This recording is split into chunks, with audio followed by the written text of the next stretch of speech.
రంగారెడ్డి జిల్లాలో brake fail తో అదుపు తప్పిపడ్డ కాటన్ పయనీర్ స్కూల్ బస్. ప్రమాద సమయంలో బస్సులో లేని డ్రైవర్. స్లోప్ ఉండడంతో ఒక్కసారిగా వెనక్కి వెళ్లిన బస్సు. ప్రమాద సమయంలో బస్సులో 40 మంది పిల్లలు, 40 మంది చిన్నారి విద్యార్థులకు తీవ్ర గాయాలు. ఆసుపత్రులకు తరలించిన యాజమాన్యం.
వివిడి న్యూస్ టీవీని తక్షణమే సబ్స్క్రైబ్ చేసుకోండి.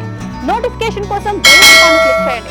మరిన్ని అప్డేట్స్ కోసం ప్రతి ఒక్క కుటుంబానికి ఉచిత ప్రకటనలు వచ్చే విధంగా మీకోసం మీ ముందుకు వివిడి న్యూస్ టీవీని AP5 నందు 99వ ఛానల్ మరియు యూట్యూబ్ నందు వీక్షించెదరు.